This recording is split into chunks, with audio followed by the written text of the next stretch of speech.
किसी तरह का कोई ऐसा अनुमान है, ईरान को ऐसा लगता है कि ये बातचीत वाला जो ये 60 दिन का टाइम है, ये असल में जंग की तैयारी शुरू कर दी गई है बड़ी, कि ये 60 दिन जैसे ख़त्म होंगे और जंग होंगी, और ये क्या उसकी किसी तरह की तैयारी है?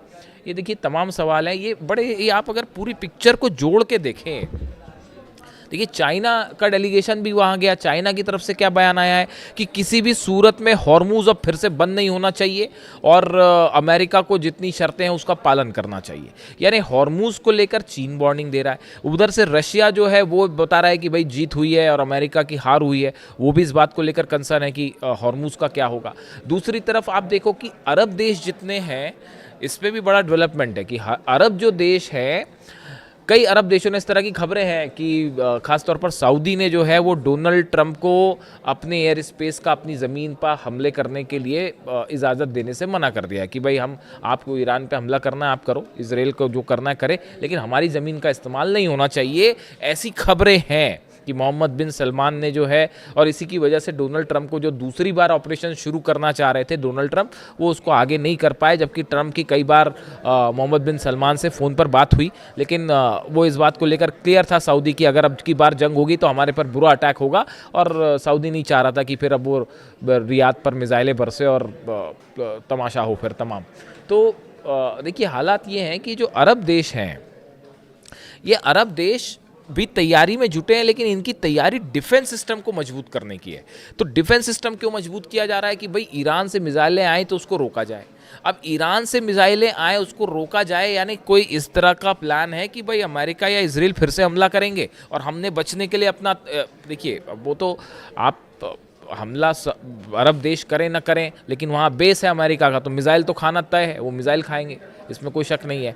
लेकिन ये देशों का अपने डिफेंस इंडस्ट्री को बूस्ट करना, जो डिफेंस सिस्टम जो है यहाँ से खरीदो, वहाँ से खरीदो, इससे खरीदो, वो सऊदी चाइना के पीछे भी पड़ा कि भाई हमको डिफेंस सिस्टम दे दो। इससे ये बात समझ में आती है कि अरब को अपनी सुरक्षा की चिंता है, वो हमला नहीं करना चाह रहा, अरब के देश हमला नहीं करना चाह रहे ईरान पे, लेकिन वो अपनी सुरक्षा के इंतजाम में जुटे हुए।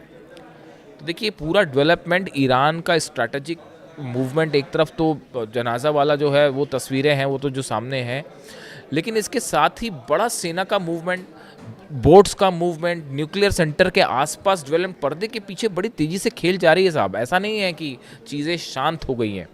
और दूसरी तरफ डोनाल्ड ट्रंप का फिर एक वही बयान आया है कल की, Trump declared that America had knocked the hell out of Iran, कि हमने बुरी तरह से ईरान को हरा दिया है। Claim Tehran was dying to settle, कि ईरान जो है वो समझौता करना चाहता है, ऐसी बातें कर रहे हैं डोनाल्ड ट्रंप।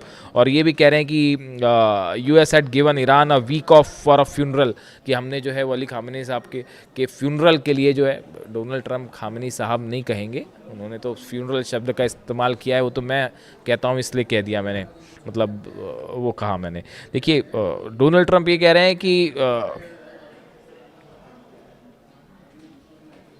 देखिए इसी बीच जो है डोनाल्ड ट्रंप का भी एक बयान आया है। डोनाल्ड ट्रंप ने कहा है, डोनाल्ड ट्रंप के 3 बयान आए ईरान को लेकर।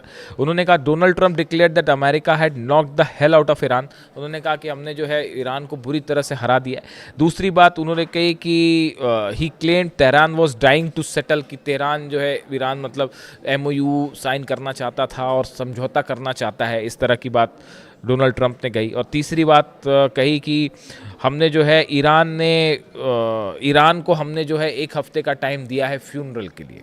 इस तरह की दावे जो है डोनाल्ड ट्रंप से हुए। हालांकि डोनाल्ड ट्रंप को उम्मीद है कि जवाब मिल ही गया होगा। तेहरान में वो लाल झंडे देख लिए होंगे और वो फ्लैग्स देख लिए होंगे जिसमें डोनाल्ड ट्रंप से बदला लेने की बात कही जा रही है, और ईरान का बच्चा ये कह रहा है कि डोनाल्ड ट्रंप और अमेरिका से बदला लिया जाए। इस तरह के फ्लैग्स देख लिए होंगे उन्होंने, तो उनको पता चल गया होगा शायद कि ईरान क्या चाहता है।